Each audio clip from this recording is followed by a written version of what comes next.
dude, you're matching. You got the West Side under. Yeah, man, I'm ready. I'm Yeah. ready. I love West Side. Yeah, Um, because your squat program that you put up, is it kind of incorporates some conjugate.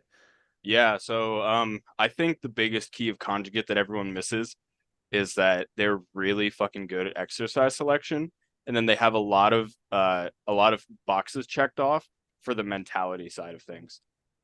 I think that's a big part of why West Side was so successful, is because you had a bunch of ornery motherfuckers who hated each other a little bit, wanted to be better than each other a lot, and they had dynamic effort where you're trying to move the bar faster than the next guy, and they had max effort where you're trying to lift more weight than the next guy. And so you got that mentality ingrained in your head for competition where you can, you know, I'm going to go up and I'm going to destroy this weight. And I'm not going to be afraid of it because I'm not going to let this fucker behind me beat me. And what everyone seems to miss in all the max effort and the dynamic effort is all the bodybuilding stuff they did afterward.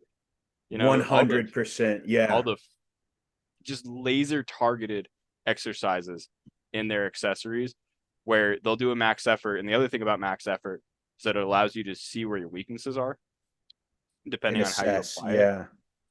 And then what you can do is you can say, oh, well, according to this breakdown in your max effort, you're lacking this muscle group, this movement pattern, whatever it might be.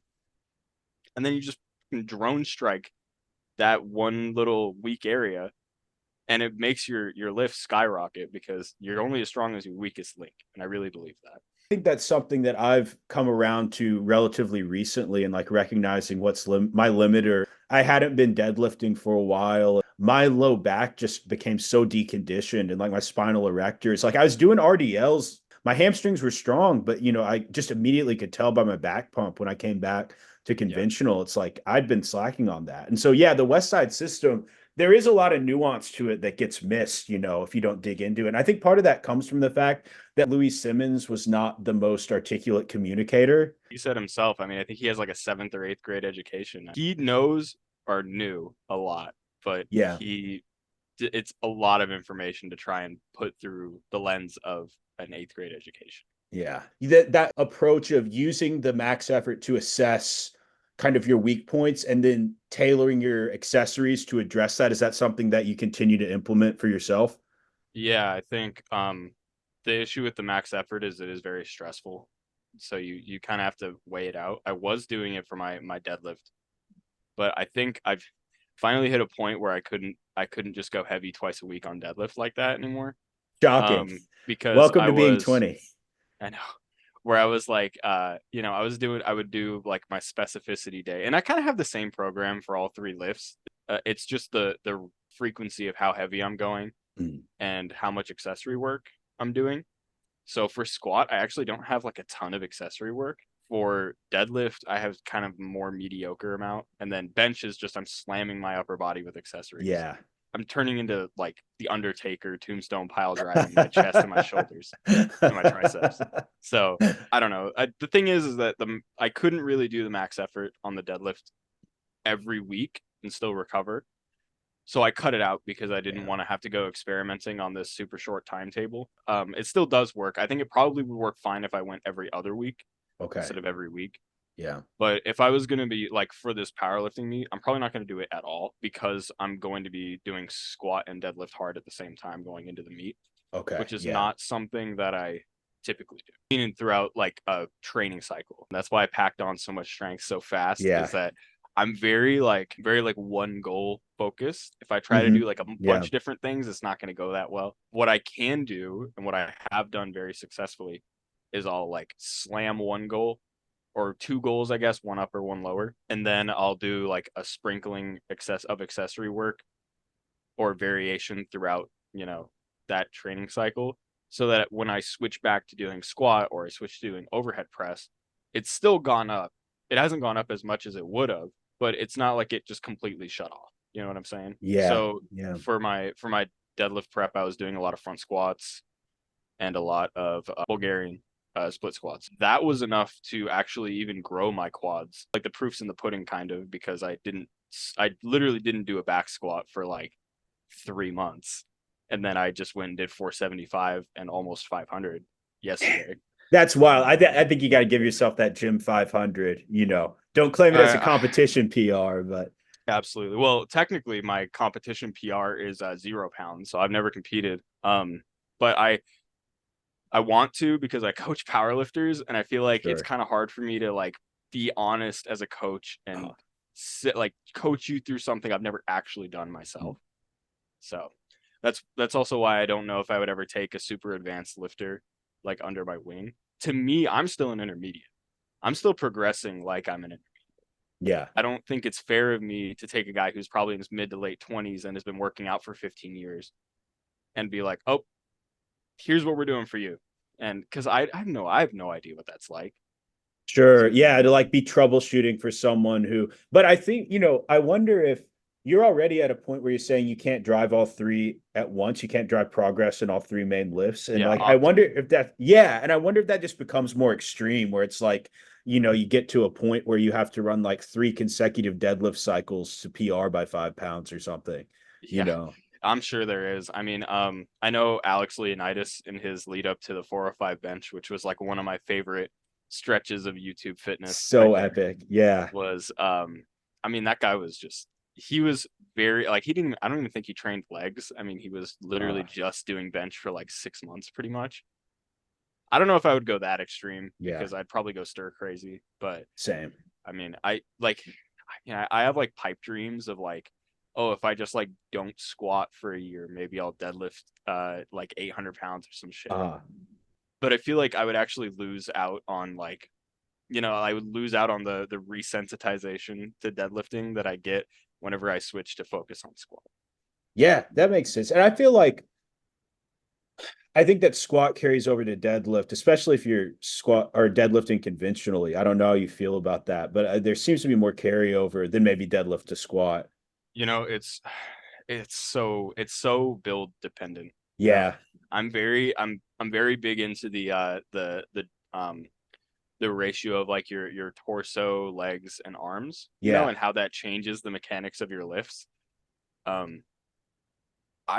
you mentioned that your lower back was too weak or weaker because you hadn't been deadlifting off the floor in a long time. I have never experienced that. Really? I came back from my hamstring tear and I had not deadlifted off the floor more than 135 in 2 years. And I have not gotten a single back tweak since I was about 6 months into lifting. Never, not one. Yeah. I learned how to brace properly with a belt and I never worried about it. But on the flip side, my hamstrings have always been really lacking because the longer your legs get, both in squat and deadlift, the more the weight is going to shift toward your hamstrings and your glutes. Yeah. And less off of your spinal erectors and your quads. So I do agree also that conventional translates more to the squat, or I guess the squat to conventional than sumo in any combination of those. But I also, have you seen the sumo video that I put up? No, actually, I'm still going through your history. So yeah. You're good. Yeah, no, I'm not expecting you to have watched every video or anything. Long story short, I think sumo is kind of bullshit. Yeah. And I listen, I have guys that I coach that pull sumo. You do whatever the fuck you need to win because no one else is going to hold themselves back. Yeah. So, but my opinion is basically that you're kind of doing like, I don't know, you're kind of doing like a partial range of motion sort of where, and it's sort of unfair because guys who have short arms and long torsos aren't going to get that much out of switching to sumo. Yeah. But a guy like me, give me 2 months of technique practice, I'm pulling 675. You're like morally opposed to it. Like you feel like you would get a big advantage, but you just don't feel like it's legitimate. Well, I've got a lot of reasons. I do want to go into strongman eventually. Nice. That's very cool. So that's actually probably the main reason I don't switch to sumo. Yeah. I am morally opposed to it, but it's not like, listen, if I'm gonna win something and the difference is between me spreading my legs and me not spreading my legs, listen, There's a You're PG-13 channel. shameless. Don't take that any other way. Yeah. But I think this channel has gone far past PG-13. So I try to keep mine PG-13 because I know my yeah, mom watches it. But totally. Yeah. My mom's a very liberated lady, so I guess. oh, perfect. I love Yeah. that. Yeah. Well, my parents are. I mean, we'll talk about this another time. My Sure. family is. We're focused on lifting here. Um, no, I know for a fact I would get a big boost out of sumo because when Yeah. I deadlifted 315 for the first time conventional, I literally walked into the gym and did 345 sumo like it was air and I never touched it. Wow. That's crazy because I feel like sumo is it just feels so fucking weird. So for you to just be able to intuitively pick this up and you're Yeah, I 10% just tried it. stronger. Oh, and that was no belt either. 315 with a belt Wow. conventional versus, Yeah. I mean, I get it. 30 pounds, big Yeah. fucking whoop. But 30 pounds when you deadlift 315 versus Yes. now, what is that? It's a 60-pound jump Yeah. for me. So there's your 675 There you basically. go. Yeah. They Yeah. give me a deadlift bar too. I Oh man, you'd be look at it. 700. You're straight up to 700. Yeah, Yeah. there you go. Kabuki bar. Yeah. I don't know. I don't know how I feel about that either. The progress of equipment. I Yeah. mean, you've probably seen it more than I have, to be honest. Because when I got into powerlifting, Uh, sleeves and a belt was already like the standard for powerlifting. yeah. You probably But the remember when sleeves it are was like, basically wraps now, man. You know, yeah, the inserts, and it's like you need a team of handlers to get that on, just like if you're lifting multiply in a squat suit, you know? yeah. It is the same material from what I Yeah. understand. I have a deadlift suit in my closet that I put on one Really. time. I put on one time, Uh, never putting that shit on it. If I too do, it's wrong. uncomfortable. It's Hard to get fucking down to the horrible. bar. It crushes your Yeah. balls. It's horrible. Oh It's man. it Yeah. literally feels like Uh. it's literally like gripping under your back like that. It's Yeah. horrible. Uh. Um, but I thought about if I wasn't able to get that 600, I would just put it on and throw a shirt on over it like the strongman guys do. Absolutely. The cheater belt. Yeah. Yeah, Policy. Like you don't see the belt over the shirt. Yeah. exactly. Yeah. So, but it's not even that I'm opposed to it necessarily like lifting equipment changing and such. Mhm. It kind of interests me because I have like a 5-year-old knee sleeves from Mark Bell that were the Uh, shit when I yeah. bought them. But nowadays it's like they probably give you half of what the insert sleeves do. I mean, all of my clients pretty much like when they go to buy their first pair of knee sleeves, I'm like, listen, if you're lifting for comfort, just buy these, the ones that I have, because they're Yeah. a good in between. Uh, But if you really want to pack the pounds on, get those inserts. Just walk like it is like walking with wraps on. I've yeah. squatted with wraps like all the time, and it literally is like stiff legged until you get some weight on your back, and then That's it pushes you crazy. down. Yeah, Yeah, and I see these USPL kids because there's a like the FSU's powerlifting team trains over here mm, at Capital City Barbell, and they come in and they're putting on their knee sleeves to like squat, 60 kilos, like their first warm up. And it's oh like you're really? so uh dependent on this. You have like this attachment because you just probably from day one you bought the equipment and you're filming everything on your little tripod, like your Mhm. warm-up sets. And Yeah, yeah. And I wonder if you feel the same way about like max grip bench, and like the super arch. and yes. I've gotten a lot of conversation about my bench grip, honestly, and I didn't expect it. Yeah. I basically just went to a point where I felt comfortable and I felt Mm. like I was using all of my pressing muscles. That That's makes that's sense. Yeah. that's my thing. So when I okay, so my bench PR in July of 2023 was 275. It was with probably about the same grip that I have now, I want to Uh, say. And so when I basically I went to like a super narrow grip just to try it. And then I just slowly worked my way out to where I was originally. okay. But I think all that time with the close grip, just I don't know, just built the shit out of my triceps. And I feel like Makes sense. that Yeah. mixed with the weight gain Mhm. and doing dips just did what it needed to do. Dips are goaded for me too, man. I go all the way fucking down. Yeah, that stuff is so good Yeah. for So I all the used to get pressings. sternum pain Yeah. real bad when I did dips. And so for anyone that might be watching this, here was my way of getting out of the sternum pain. Is that I swallowed my pride and I went to the assisted dip machine and I had like 130 pounds on that Uh, assist. And I'm, at the time I weighed 230. So I only had 100 pounds. I can do 100-pound dumbbells on bench, like sure. already Yeah. at this point. So it's a little humiliating for me, right? But stick with it, no pain, huge chest pump, full range of Yeah. motion, everything. And then I literally just every 3 day or every time I did that workout, which is about every 3 days, Mm. I would just go up one, up one, Yeah. up one, up, up one. And then eventually I got to a point where I could do body weight with no pain. And then that was enough for me to progressively overload that cartilage that connects to your sternum Mhm. here, that I was able to start doing dips. And I would say dips and banded bench took me from Banded. 295 to 315 in like 3 weeks. And I'm not That's even kidding. such a crazy jump, man. Yeah. That's Yeah. wild. Yeah. And it blew me away Yeah. because I went from 300, barely missed it, like right at lockout, Yeah. barely. I barely failed it. I was literally like this. And then I think it was about 3 weeks, maybe a full month later. And I did 315 that first time, the video you probably saw. Yeah. Yeah. And I was so shocked because I did 300 and it was just hit my chest, boom. Yeah. Just flung my cord everywhere. And I was like, I texted one of my friends, and he's more of an aesthetics guy, but I sent him the video and I was like, dude, I'm going up. I don't care if I fail. I'm gonna make the shot because it's Yeah. probably there.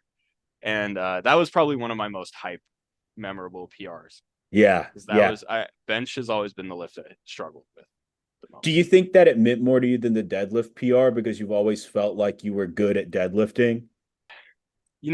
I almost feel like I didn't earn that 600 in a way because I failed 550 like 4 days before that. I remember you saying that now in the comments, and it's like deadlift is so fickle for me. I had a day, you know, I'll go in 1 week and I'll hit like a top single of 500. And then the next time I train deadlift, like 455 feels like RPE 9, and it's It like, it is so fickle. Even if you're yeah, built well for it, like I am, it's just like if you aren't like locked in neurologically, which is obviously not something you can tell until you get to the gym, really, right. Yeah. you just you're dead, like you're dead in the water. There's just no Yeah. way around it. And so really I think that going back to the bench, I did feel like that was the most rewarding. That may be the most rewarding PR I've ever hit, to be honest, Yeah. including the 600 deadlift. Wow. Because I mean, it literally is 3 times what I started out at. Oh, man, like the 315 bench. There was some dude I talked to in the comments, fucking pissed me off because he was like, "Oh, I benched 315 after 6 months of lifting." No, you didn't.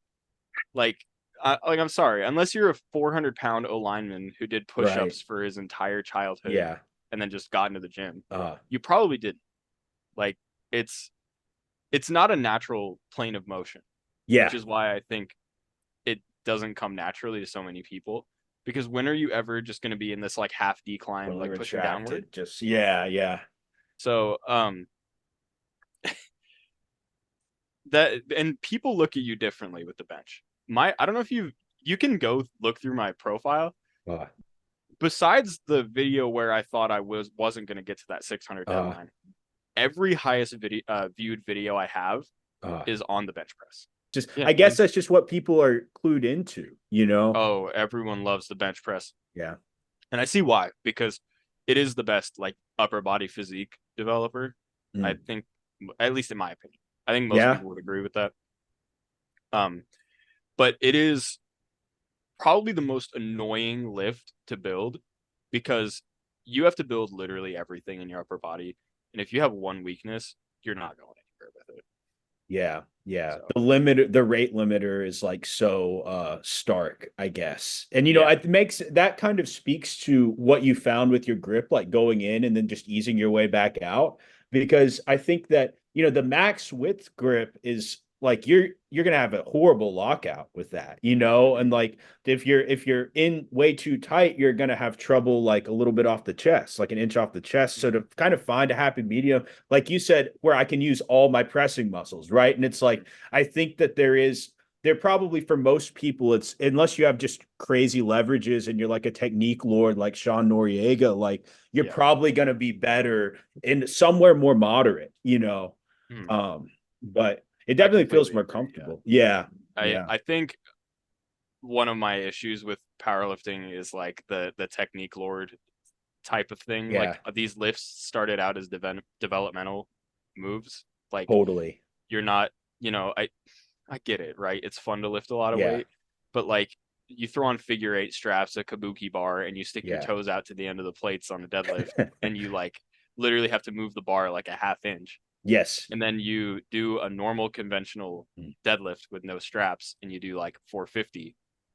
Are you really that cool? Like Yeah. you have to know. I've never been one of these Uh, people, but like you have to know in your head, right? That you're just doing a circus trick. And I don't know, yes.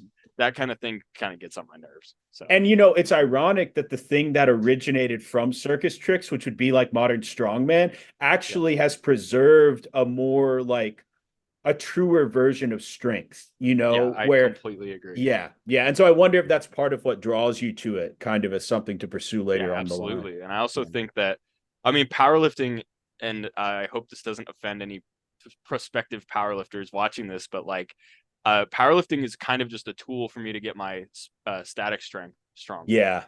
Yeah. because I've always been relatively explosive. I mean, I could probably about 6 months after getting into the gym when I got the squat newbie gains, I could dunk a basketball. Wow. And so I've never really been worried about my ability to Yeah. like hustle around holding a lot of Mhm. weight.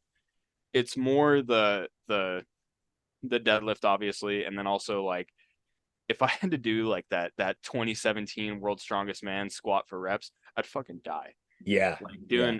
doing even just, I mean, obviously 700 pounds. I can't imagine that right now, but just a lot of weight. Like if someone was like, okay, do 405 for 15 reps, I would just die.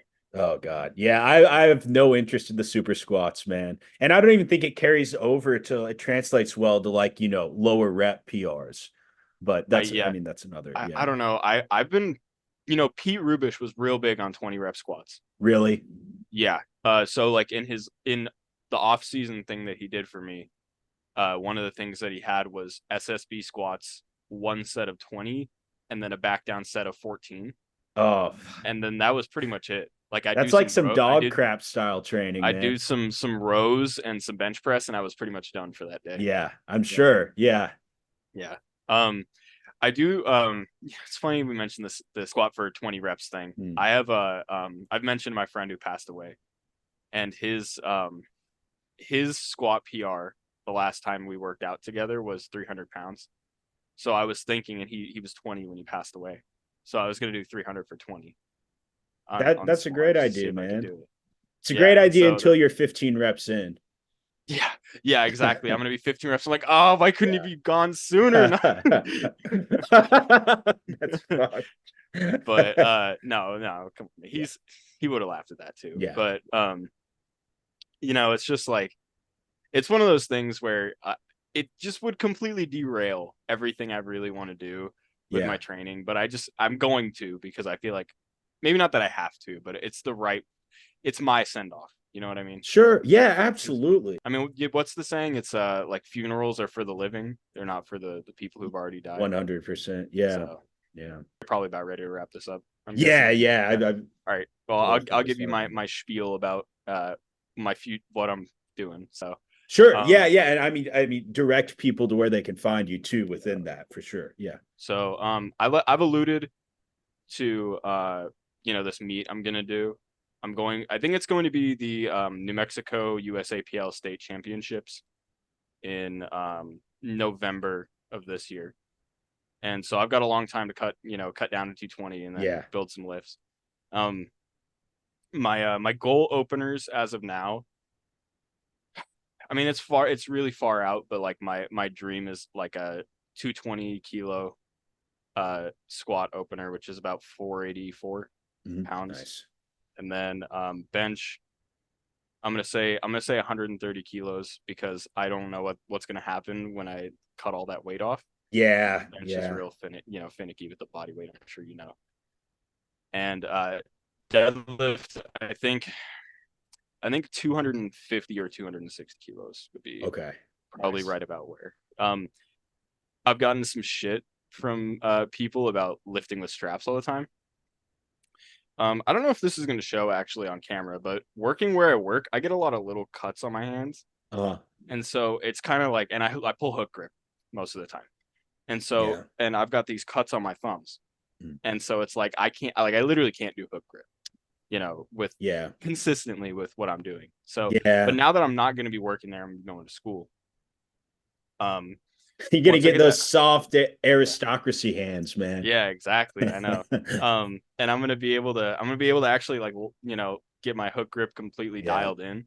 And I actually don't think my deadlift's gonna take that big of a hit. I think it'll take more of a hit from the deadlift bar or an Olympic weightlifting bar to a stiff bar than it will Sure. going from straps to no straps.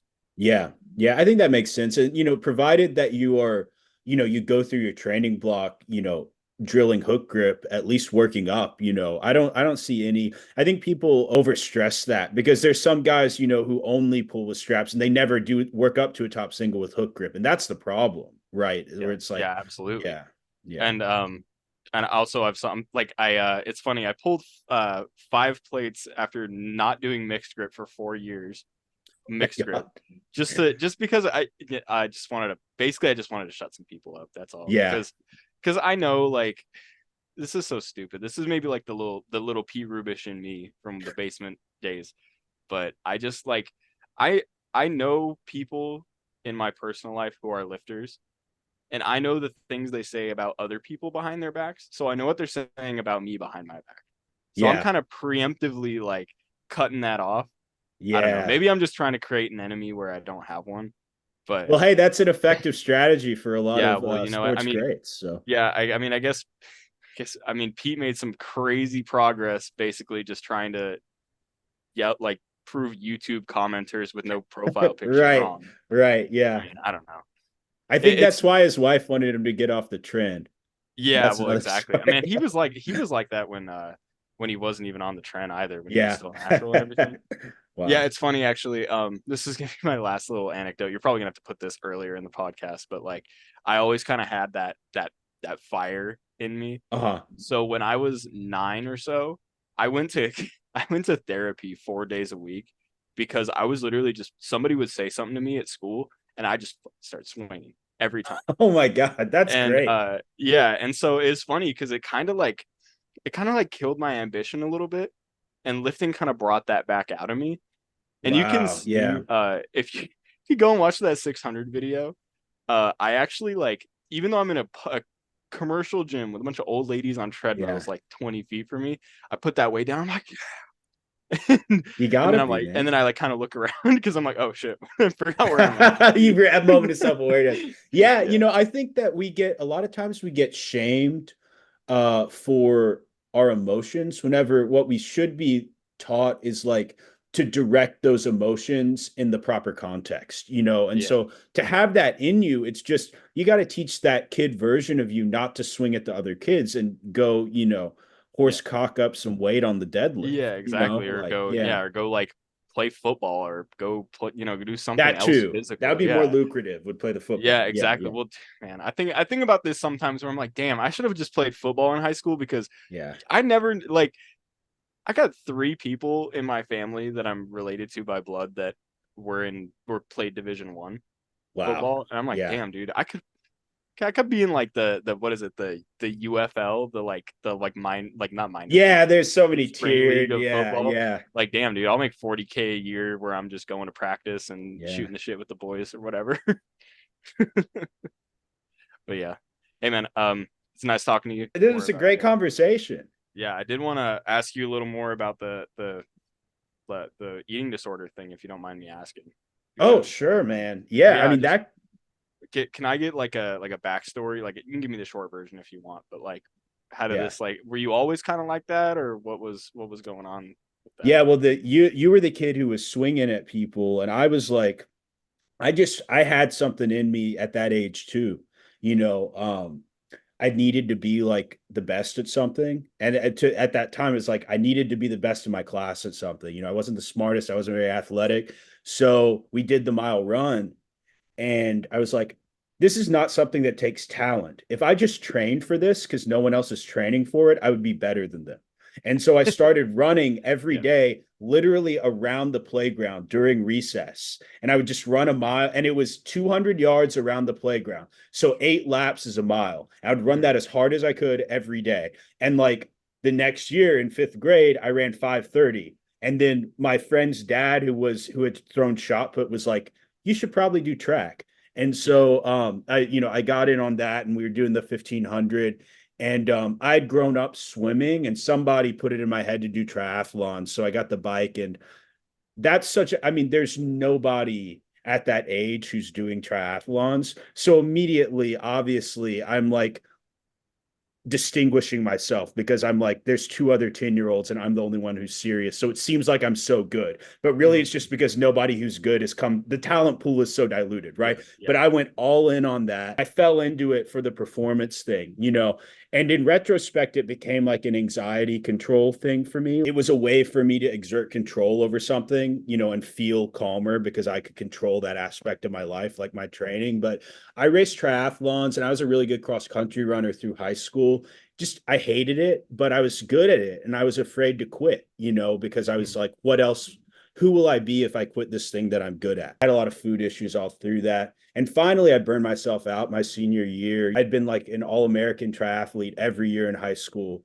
And I was just like, I am fucking sick of this and I'm miserable. And so I went to college, and I didn't seek therapy or anything. I just got into powerlifting because it like gave me an excuse to basically binge.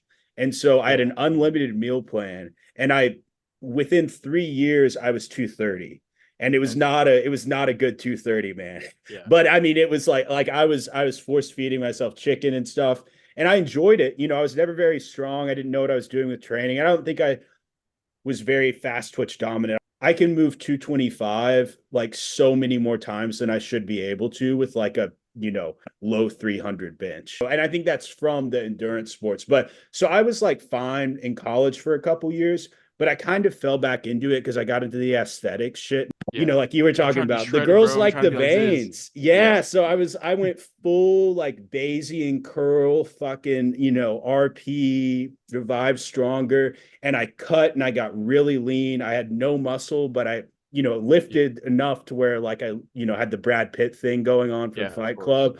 And obviously I noticed a marked difference in the attention that I was getting from women.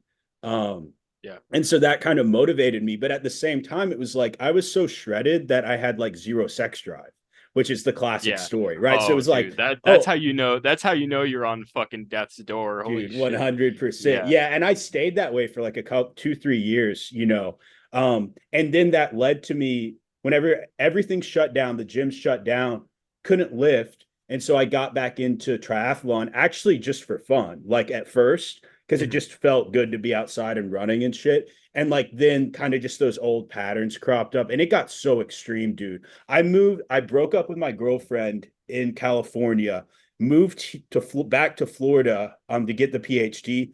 Didn't know anybody, quarantine, pandemic, all the classes were remote. And so I was literally, I would bike 100 miles every day. And then, well, no, I would do that like most days. And then sometimes I would go run not 13 miles, 30 miles. I would run like an ultra marathon. So I'd either do the bike. Yes. I'd either do the biking or that. And so my whole day was exercising. And it was because I was fucking miserable here. So I was escaping from that. But like I did the craziest thing is I was doing all of that fasted. I didn't eat until I came home. So I was like 6-hour bike ride, nothing coming into the tank. And it was so extreme. And like, I don't know how I didn't die, man. But I finally, I finally turned it around and got back into lifting. It's like so stupid that it's really impressive, to be honest. Like knuckleheaded. I mean, I have a really good friend who's an ultra marathon runner, among other things. Yeah. But he eats like a lot. So the fact that you were able to do that is like pure caveman DNA. Yeah. Like I don't know how you didn't fucking die. Well, I was going really slow. But, I mean, I wasn't competitive or anything, but it was just, it turned into like that OCD thing of like, I had a calorie counter in my head every mile, and it was Of like, course. Yeah. yeah, not, and I didn't eat because of that, because it was like, I knew I would feel better if I did, but I was like, I just need to. And it wasn't even that I wanted to be skinny or something. It's like, there's a point if you're in that mindset where it's just not even about like your body or how you look. It's just this weird pattern. It's like this reflex that gets ingrained. I mean, I was counting calories from the time I was 8, like weighing shit on a scale. And so like that's a crazy story, but yeah, that's the backstory of all Yeah, that. dude. Well, I mean, fucking hell. Like a few comments from my perspective is like I mean, I'm sure you've heard this a million fucking times, but like I am actually genuinely very proud of you for being able to get out of that. That is not an easy thing to overcome. I can't even tell you how many women I've dated and talked to Yeah, that have had eating disorders and they just have no want or ability to escape that. it's so hard, man. And I And yeah, appreciate you saying that too. yeah, Seriously. Yeah. yeah. And the other thing is that looking on the positive side, because I'm like I got like the Ted Lasso thing going on. That's why you're so fucking Nice. lean, dude. Is because you killed all your fat cells at such like Maybe. very young age. No, it's a real Maybe. thing. You can't develop new fat cells after you finish puberty. 'Cause I have a good friend who was a soccer player and he was Yeah. extremely lean while he was a soccer Uh, player. yeah. And then he started lifting and he looks like he could probably diet for a month and step on stage at a bodybuilding show. That's wild. He's Yeah. so lean. He's got the death face 24/7 Oh all my the time. gosh. Yeah. And I don't know how he does it. And I was talking to one of my professors and about that actually, and Mhm. he was like, "Well, it's because you can't create new adipose tissue after you hit a certain point in puberty. The same way you can't have muscle hyperplasia where you have new muscle cells that grow, Okay. you can't have new fat cells that grow. It's just the same Wow. cells grow or shrink. If you did bulk up super hard, it'd probably be harder for you to get to like that like crazy blow." I'm like 3,500 to 4,000 calories a day right now. And I actually like my weight is stalled, which is kind of wild to me. See, I'm probably not that far ahead of you. Yeah. See, damn, that's impressive. But here's the weird thing is like I did like a little mini cut in January for 8 weeks. And by the end of that, I was on less than 2,000 calories and I wasn't losing weight. So it's like, I mean, the bro scientists would say like, I have an adaptive metabolism or whatever. And I mean, I'm sure I was losing weight, but it just was like very slow. I have like a big range in my body, just whatever I'm tapping my foot, the need increases or something. Yeah, everyone's metabolism is different. I mean, my dad has hypothyroid or hyperthyroidism. Yeah. So, allegedly I don't have that, but I mean, unless I lift, I lose weight. Like it doesn't Yeah. matter what I eat. If unless I'm Wow. eating or unless I'm lifting, I just Yeah. lose weight. So, and that's why I think I'm not so worried about this cut, to be honest. Is like, It'll be easy for you. Yeah. fuck yeah, it'll be so easy, dude. I'm just Yeah. I'll just cut out the milk and I'll probably get it right now. Nice. So, yeah. All right, here I'm gonna let you go because I actually have some plans. So that Absolutely, literally man. were made right before we got on this. Oh, This nice. podcast. Yeah, Nice. we'll definitely have to do this again.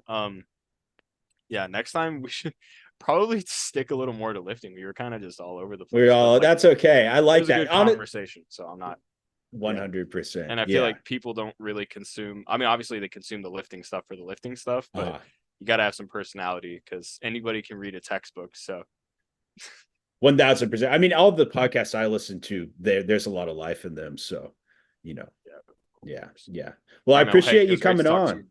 Yeah, Yeah. you too. All I right. guess I'll see you episode 4 or something. I don't know. Yeah, sounds good. Depending All on how many right. guests you got. Yeah. Yeah. I'll see you around, brother. Yeah, I'll see you.